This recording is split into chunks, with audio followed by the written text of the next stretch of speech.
Hello, everyone, and welcome again to Unfound Now, the YouTube monthly series that I've been doing since the summer of 2020. Yeah, back in the COVID days. I hope everybody is doing well. And I have a very interesting disappearance for you that, of course, at this point is still unsolved. It happened fairly recently. I'm going to analyze it, give you some of my insights. And in this particular episode, I do get to go off on a little bit of a rant as well. Who doesn't love one of those? So as the title suggests, I'm going to be talking about the disappearance of Thomas Irwin. He went missing on January 15th. So, a month and not quite 2 weeks ago. I'm recording this on February 26th. Of 2024. He was 73 years old at the time of his disappearance. And his vehicle was eventually found in the parking lot at Mesa Verde National Park in Colorado. Coincidentally, I went to Mesa Verde National Park way back in 1985 on a vacation with my parents. I would have been on the verge of turning 15 at the time.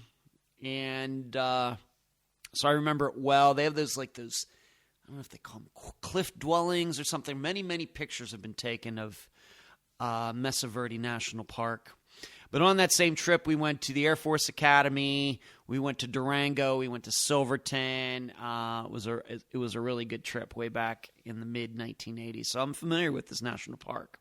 He's a white male, and he was traveling alone. And I'm going to get into that when I read the description of his disappearance that comes from NamUs, and I'm also going to read an article written about his disappearance. Before I go any further, I hope you will share this video. I hope you will consider subscribing to this channel right down there in the bottom right-hand corner of the screen. And if you think the content provided by Unfound, whether on this series, or the other videos we post on the YouTube channel, of course, the podcast that comes out every Friday. If you really think we're doing a great job here, why don't you consider supporting us by hitting the join button below or supporting Unfound through Patreon or PayPal. I always have 3 goals with these Unfound Now episodes. Number 1, publicity. Get the missing person's name out there, do a video on it, cover the news. The current news, as current as we can get. Put it out there, and maybe something good can happen. My second goal is insight. You get to hear from me, a guy who has covered 325 disappearances very deeply, interviewing people as well as I can. Of course, you also maybe know about some of the appearances I've made in a trial twice, and then I'm going to be on TV a couple times this year, so keep your eyes peeled. And you're not going to get that anywhere else. And then third, hopefully out of this, through the insight that then leads to education. I'm learning too. What can we use from this information that is out there? What can we learn from it? What can we apply to other disappearances that are out there by looking at the one that is being covered here in this particular Unfound Now episode? I'm always going to believe that the way we are going to get a better handle on disappearances, why they happen, how they can be solved, is getting the public more educated on the entire topic. And that's another reason that Unfound Now exists. The 3 learning points for this episode, and if you're a long-time listener or viewer of this series, you know I always have these 3 learning points, and they are a little different every time. Number 1 is planned or something else. Number 2 is tough choices. And number 3 is reality, period. So now what I'm going to do is I'm going to read the description of Thomas's disappearance in Namus, and then I'm going to read the most recent article I could find on his disappearance, and then I will come back to those 3 learning points and get into each of them very deeply. So here is the Namus description, and if you are familiar with Namus, sometimes there are no descriptions for the disappearances that are listed here, there. And oftentimes it's maybe just one sentence, and it's just like missing person was last seen on January 1st, 2024 in New York City. Usually the descriptions are pretty short. This one is not long, but it's more descriptive than most. Thomas Irwin began a solo road trip from Los Angeles, California to his residence in Indiana on January 13th, 2024. On January 14th, 2024, Irwin arrived in Cortez, Colorado. On January 15th, 2024, Irwin entered Mesa Verde National Park. Irwin's vehicle was located on January 15th of 2024, parked in the headquarters area of the park.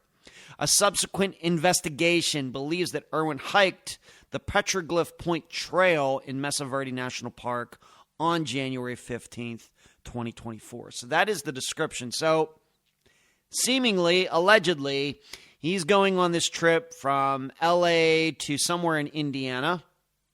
In my opinion, Colorado would be on the way. Of course, there's a few different ways you can drive across the United States, having done it a few times, certainly different ways. You can take Route 80, Route 70, Route 40, and mix them all up. Take your pick. But certainly not crazy for him to have to go through Colorado to get to Indiana from Southern California. So seemingly, he stopped at Mesa Verde National Park. Maybe he hadn't been there before. I really don't know. What's unclear to me, I could not find this anywhere, is what was he doing in L.A.? I have no idea. If he lived in Indiana, was he down there to see people on a trip? Why did he drive? Why didn't he fly? I could not find any of that information. But this is the description. Of course, his car was found on January 15th of 2024. It is presumed, like it says, that he went into the park, and he is still missing here at the recording of this episode on February 26th, 2024. So that is the description from Namus. Okay, now an actual media article that was written about him, and you should know nothing has been written about Thomas's disappearance, anything new, in over a month. So not sure what that is. Of course, in preparing this episode, I wanted to make sure that he hadn't been found, whether dead or alive. But there's nothing saying either way. And the most recent actual news article I could find is from January 24th. So once again, over a month ago, and roughly a week or a little more than that, after his disappearance. So please keep that in mind. This sometimes happens. So this is from Cortez, Colorado. A man who was formerly from the Elmira area, I think, of Indiana, has been reported missing from a national park in Colorado since last week. According to a Facebook post from Mesa Verde National Park, Thomas Irwin, 73 years old, was last seen on Monday, January 15th at 1:15 p.m. on the Petroglyph Point Trail in Mesa Verde National Park. Irwin is a white male who was last seen wearing a dark gray flannel shirt with white lines, dark gray pants, and tan hiking boots. Park staff are looking to speak to anyone who visited the park on Monday and may have seen him. They are specifically interested in getting more information from the person who turned in a cell phone to the museum desk on Tuesday, January 16th. That's interesting. Anyone who has any information on the whereabouts of Irwin is asked to contact Mesa Verde Dispatch at 970-529-4461. And here's another article, once again, over a month old. Tried to get the most recent article. I was hoping I would be able to find something within the past week. Doesn't exist. A man went missing in Mesa Verde National Park last week, according to a missing person alert from the Colorado Bureau of Investigation. Thomas Irwin, 73, was last seen in the park wearing a gray fleece jacket, blue jeans, and tan hiking boots. So you notice the description from one to the other. It said he had gray pants. This one says he has blue jeans. So we have this discrepancy. Very common when disappearances are very new. He was wearing tan hiking boots at around 1 p.m. on January 15th. Law enforcement has recovered his vehicle in the park. According to the release, Irwin suffers from a cognitive impairment that may cause him to be easily confused. This condition requires him to take medication he may be without. Montezuma County spokeswoman Vicky Schaefer told the Durango Herald on Monday that the National Park Service was conducting its own search and rescue mission with help from Canine Search and Rescue out of Dolores, D-O-L-O, like the one's name, D-O-L-O-R-E-S. Montezuma County Search and Rescue is not involved at this point, Schaefer said. They were put on standby for a day last week, but then the majority determined that they did not need ground teams at that point. That's very interesting. I don't know why. Mesa Verde National Park Chief of Interpretation and Visitor Services, Christy Soley, told the Herald on Tuesday that search and rescue teams were searching all over the park. So this is an article, once again, over a month old. I'm recording this on February 26th. A search was done over a month ago, and I guess nothing was found. We've had lots of air efforts by fixed-wing helicopter, and he brought in a specialized dog team. She said there just haven't been a lot of details or leads. Shawley said rescue teams believe that Irwin was in the area of Petroglyph Point Trail because his phone was found in the area, so we're going back to that found mentioned in the other article, and had been turned into the visitor center. We believe that he completed that hike, and we're not sure what happened after that, she said, so we don't think he necessarily got lost during that hike. She added there was nothing out of the ordinary about Irwin's car when law enforcement found it. The car was left in the park overnight, which is against policy at Mesa Verde, sparking suspicion that the man was missing. Most of the search efforts so far have been along Chapin Mesa in the main areas of the park. Shawley also said that there have been multiple helicopter flyovers in the park's canyons. She said the search will continue and that the Park Service search teams are hopeful. Anyone with information about Irwin or his whereabouts is asked to call 911. So just from those two articles and combining that with the NamUs description, it appears, at least on the surface, that Thomas was making this trip back to Indiana, and he decided to do a little sightseeing, and something happened. Of course, the distressing part of it is that a cell phone that I guess we must presume is his was found in the park, and was it placed somewhere? Was it on the ground? Was it on a bench? It really doesn't say. Any one of those could mean different things, but you don't need to be a missing persons expert to know when somebody is detached from the phone here in the 21st century, especially more recent years. A missing person and phone gets separated from each other. That's usually a bad sign. So, and then we have to add into this, the story, at least it wasn't on NamUs, in one of the articles, but the other article said that Thomas might have had some cognitive deficiencies. I don't know if that means dementia or early onset Alzheimer's or something else. Of course, there are a lot of different things that can cause your brain not to work maybe the way it should. And it seems like he had medication would take care of that. Medicine that would take care of that. So maybe it's not as severe as dementia and Alzheimer's. Maybe it's something else that could be managed. Just a little unclear. So let's now go to those 3 learning points that I picked out for this episode and how they connect to Thomas's disappearance.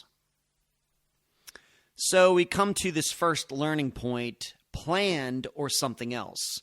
For any of you who have caught most of these Unfound Now episodes, you know that we've featured at least a few where people were on trips and went missing.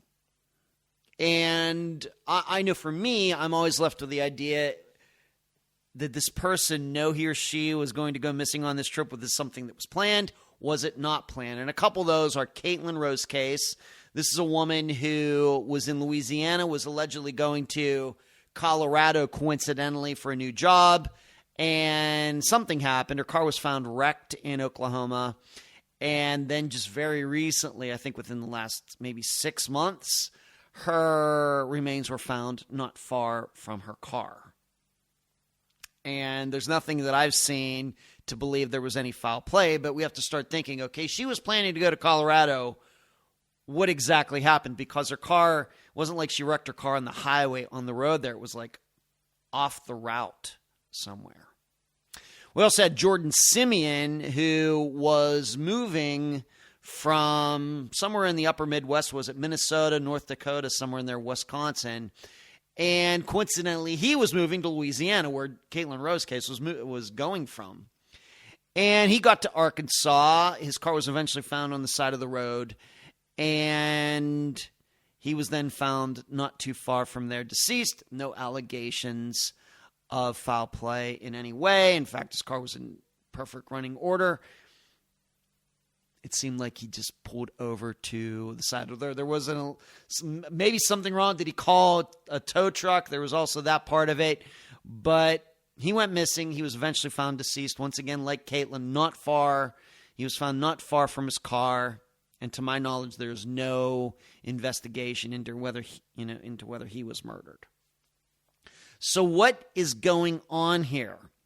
Now, in addition, on the regular Unfound podcast, we have featured some people who were on trips who went missing as well. Of course, maybe the most well-known one is Mara Murray. Nobody knows where she was going, but she was going somewhere, and she wrecked her car. She's still missing. Of course, a lot of different theories out there regarding her. Milna McQuillan, going back to the 1970s, getting up into that age of like Thomas's age, in her 70s. And she was going to a friend's house, got lost. Her car was found not too far from that friend's house. But here, like 50 years later, she's still missing. And then we had Tammy Arthur and Chad Peters. The belief is they were taking a trip to Mexico. They were never seen again. Each one of these, though, is very different in how you should look at it, but it goes back to, is this planned, or these disappearances planned to happen during these trips or not? And I have to admit that I can't get away from the idea that sometimes in these kinds of disappearances, yes, these people say that they're going from point A to point B, but really their intention is to never get to point B. I don't know if that's a very controversial thought or whatever, but after covering 300-some disappearances, I can't rule that out. Now, what makes it a little difficult with Thomas Irwin's disappearance is if it is true that he has these cognitive inabilities, that at some point his brain doesn't work the way it should and he has to take medication, then I guess anything's possible. That he was fine when he got on the car. He absolutely 100% intended to go to Indiana, and then something happened. He got confused. He got lost. Whatever he was suffering from overwhelmed him. Certainly possible. But I want all of you to know, if you hear about these types of disappearances, whether it's an older person like Thomas or younger people like Caitlin, Jordan, Mara, or an older person like Milton, and Tammy and Chad weren't that old either, you have to at least entertain the idea that the trip really wasn't a trip. It wasn't a trip to go somewhere. This was like a cover story for that person then to go off on some route and pretend to get lost, because really what this is like a suicide trip.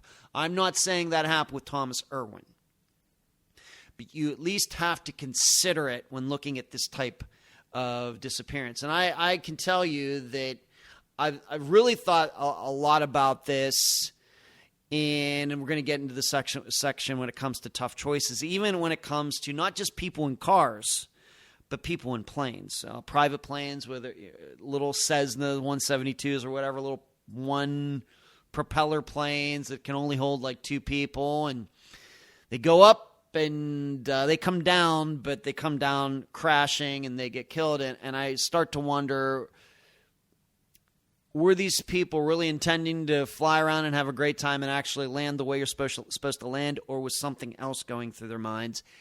And they didn't want people to know that they were thinking about suicide, but they decided they were going to do that, but they were going to disguise their suicide as a plane crash. And as a person who knows a lot about plane crashes too, this has also started to really, really work its way into my mind. So once again, planned or something else? Was this disappearance planned? That, yeah, I'm going to go on this trip, but really I'm planning to harm myself? Or could it just been some sort of accident, getting confused? Of course, we know a lot of things can cause people to become confused, whether it's dementia, Alzheimer's, maybe diabetes if you're not taking your medication, your insulin for if you're diabetic. That, of course, can really cause problems very quickly, but it just depends. But I'm just telling all you, you need to be open to the idea that some of these disappearances like this, these people really weren't planning to get to their final destination. Moving on. Number 2, tough choices. And I know firsthand about this because I ran into this with my dad a couple years ago. And right away when it happened, I knew that it was total BS, but it was still something that we had to handle, in which my dad, and of course my dad's no spring chicken. He's 87 now. At the time he was 85. And allegedly he took some test that showed that he shouldn't be driving anymore. Now, 85 years old, that's not a crazy, crazy thought, but I had just been with him, and I knew that he drove just fine. And to this day, even at 87, for an 87-year-old, my dad is pretty mentally sharp. He can complete crossword puzzles. He does them every day, does Sudoku, and all that stuff. Very capable guy for 87 years old. But he lost his driver's license, upset him quite a bit, and I facilitated him getting it back, and I'm happy to say he's driving around. He's a very safe driver. I have no concerns about him driving around in Pennsylvania. He picks me up at the airport, drives an hour back to where he lives, no problems. Great driver. A little slow. Other than that, great. I'm not worried at all. Sit in the passenger seat, I don't worry at all. But we know that as the human population continues to live longer, more and more likely we're going to have people out on the roads who shouldn't be out there. And I even have to admit, with my dad at 87, how much longer can he continue like that? We don't know. And you have to have the courage to take the keys away from these people. And so when I hear that Thomas was having some problems with his mind and he had to be taking medication and everything, I don't know if he has any kids. I don't know how many friends he has or anything like that. But I start to wonder, is this a guy who really should have been out driving in the first place? Especially if he's planning to drive from California to Indiana. It sounds risky.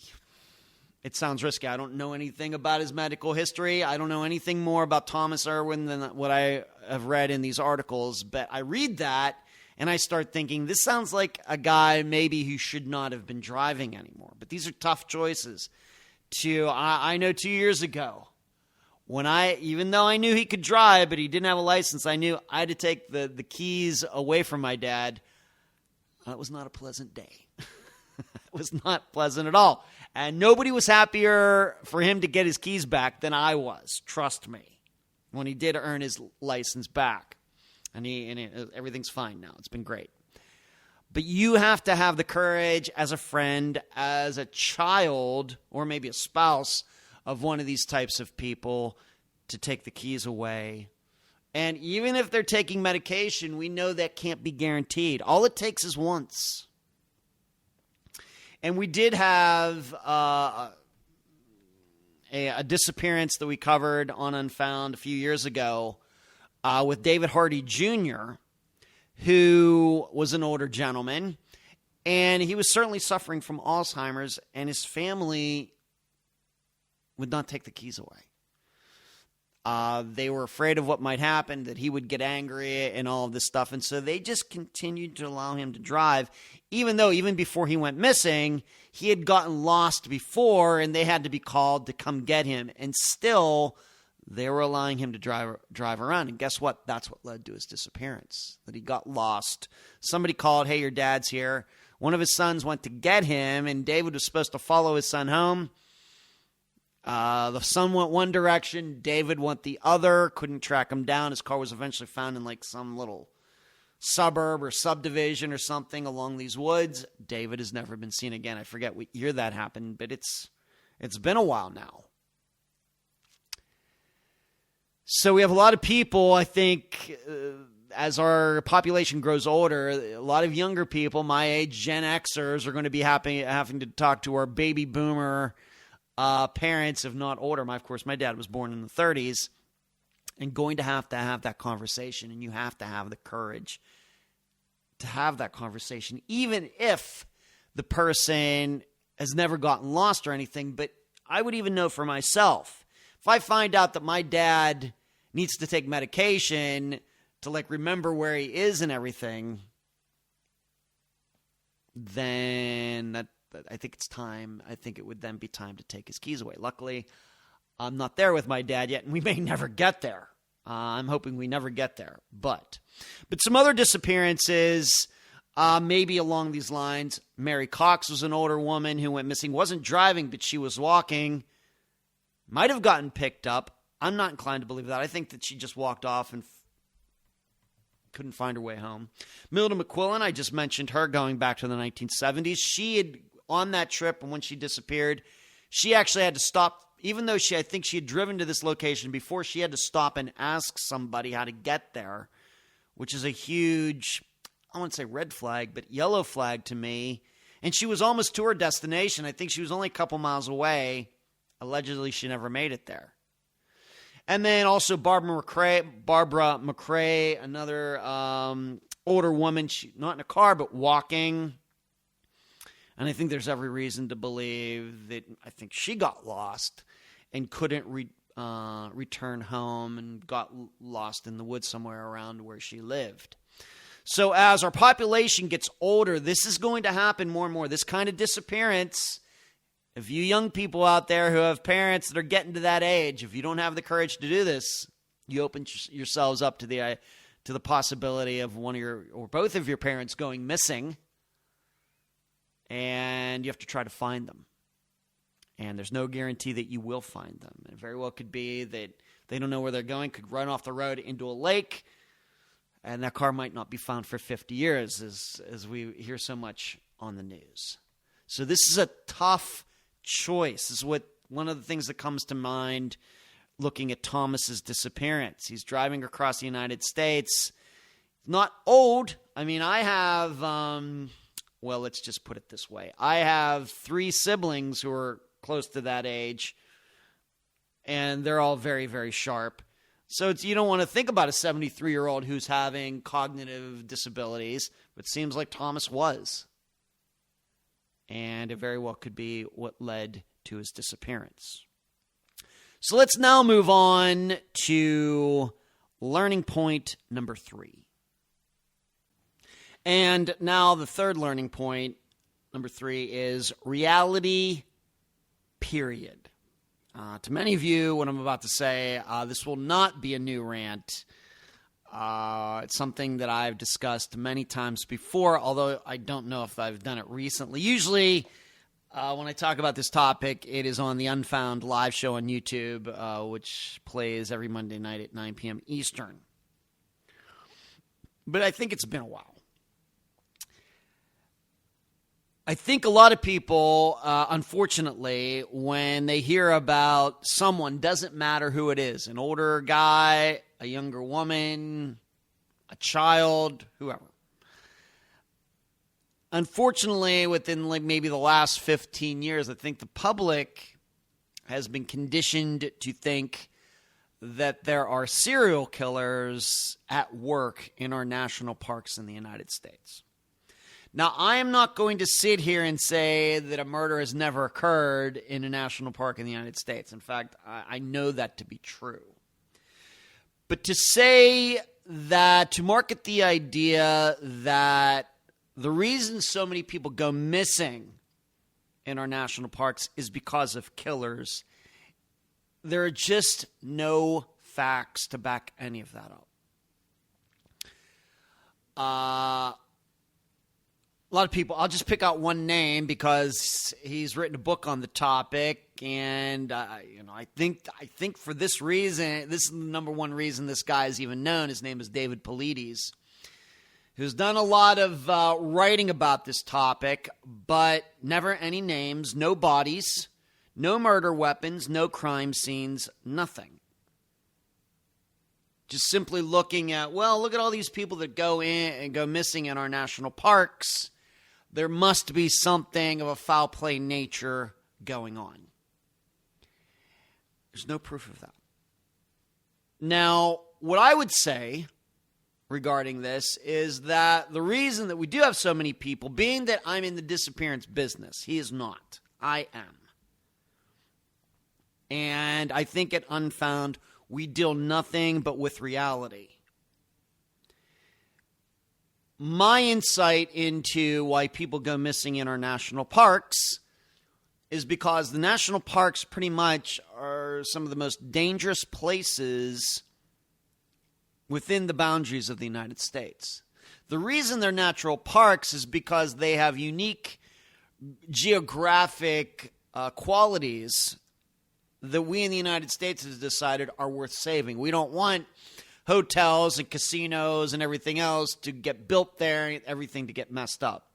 Whether it's the Grand Canyon or Mesa Verde, we have Native American shelters or little houses, mud houses or whatever from centuries and centuries ago. We have decided that we want those things to be saved.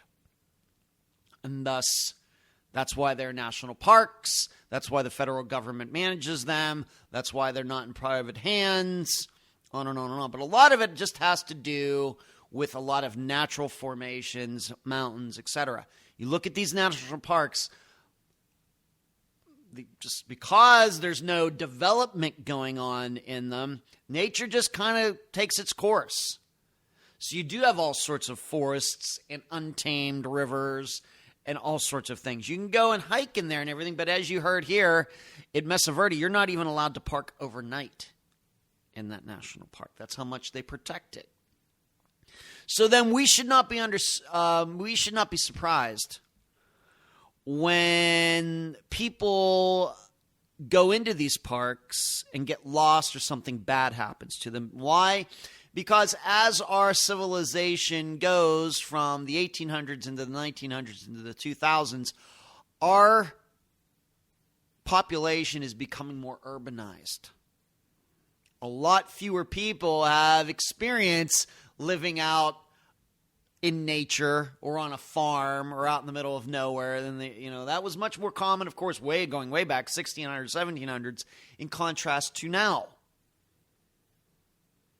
And so you get a bunch of people who don't really know about what it really means to go out into the woods, into the forest somewhere. But they'll go to their local Bass Pro Shop and get a tent, get new boots and everything else, and they say they're going to make a vacation of it, and they're going to go hiking. They see all these beautiful sales pitches and videos on YouTube and elsewhere, and they think, I want to do that too, and they really don't know what they're getting into. This is why when bodies are found in national parks, and of course there's no signs of foul play, that these people are usually found at the bottom of a cliff. Or you find out that they got out there and didn't have enough water, didn't have enough food. You have to also remember, you get out there, there's no cell phone service. Remember all of these things you have to prepare for if you're going to do that. We even had this story within the last couple years where an entire family went out for the day, and they all died, including the family dog. How did they die? They died of dehydration. These things happen. They're happening all the time. There's way, way, way, way more proof that people die in our national parks because of misadventure, by accidents, and yes, some suicides. Way more of all of that than a killer or killers just hanging out in these parks just waiting for people to visit. Like I said, I'm not saying it's never happened. Murders are happening everywhere, unfortunately, very sadly. But a lot of these disappearances in our national parks do get solved. And that's where I think these people who really market this idea of murders, they just never follow up on this. They just continue to market the same idea and they don't want to, don't mind, what is it, The Wizard of Oz, don't mind the man behind the curtain. Don't pay attention that these people are being found deceased and there's no signs of foul play. And it looks like this person was a suicide and this person got attacked by a bear and this person fell off a cliff and this person got dehydrated and this person got lost and on and on and on. Ignore all that. Just believe us. There's a lot of murders. It's all murders. It drives me nuts. But as I have written in my notes for this episode, but continuing to believe there are murderers in these parks just like hanging out takes away from the facts that these parks are dangerous. All of these national parks are dangerous for the reasons that I just stated. And then you add into that a bunch of people going into these parks who used to be living at in places where there's a Starbucks on every corner.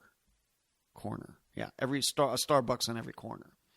Dangerous animals, dangerous terrain, dangerous plants, no cell phone service, no clean water, no one to show up, if you fall and break your leg. Convincing people that they only have to look out for other people, that's the only risk they have of going into these national parks, takes away from the fact that they themselves are the biggest threat to themselves. In comparison, what if we believed that cancer was caused by trolls who lived under bridges? And they're using magic crystals to give people this horrible disease, lung cancer, throat cancer, pancreatic cancer, brain cancer, all of it. What if we as humans convinced ourselves that, like I said, it was trolls, it was all magic? Hey, I have no argument. It's a fantastic topic for people to talk about on Reddit at 3 a.m. and be a fantastic topic to write a book about. And a lot of people would just buy it to see, how outrageous it is. But really, if we believed that, we'd be in the same place regarding cancer that we were 100 years ago, 1,000 years ago. And to me, this is the reason people keep getting the same stories about people dying in our parks, because they've bought into what some people are selling, instead of properly preparing themselves for what things are actually the dangers in our parks. If you really believe like what Dave Paulides has written about and other people have said about going to national parks, then all you have to really think about is, I'll just bring my gun, and maybe guns are even illegal in our federal parks, maybe. But let's say people take them anyway. Well, all I have to really, really worry about is I got to keep my eye on any other people I see in the park. Then I'll be safe. That's what it teaches people. Not realizing that mountain in front of you, it's way more dangerous than any person you're going to run into in the park. That cliff that you're going to go hike beside, that's way more dangerous. That snowstorm that's coming in a couple days, that's way more a danger to you than any person you're going to encounter. So getting back to Thomas, is this what happened here? It's hard to say. But here's what I think I know. Thomas was not murdered. When I start hearing about a 73-year-old with cognitive problems that he might have had if he's not taking his medication, I hear about his phone being left somewhere. There's no crime scene. There's no forensics. There's no blood anywhere or anything else. I start thinking about a guy who, like I said already in the first place, probably should not have been driving. And certainly a guy who should not have stopped at this national park by himself and gone for a walk. But this also then takes me back to the first point I made. I think we do have to be open to the idea, and this is this is where I get to the analysis, is that we have to be open to the idea maybe Thomas knew that this was going on with him, and he wanted to end his life in a very beautiful place. Been to Mesa Verde, beautiful place.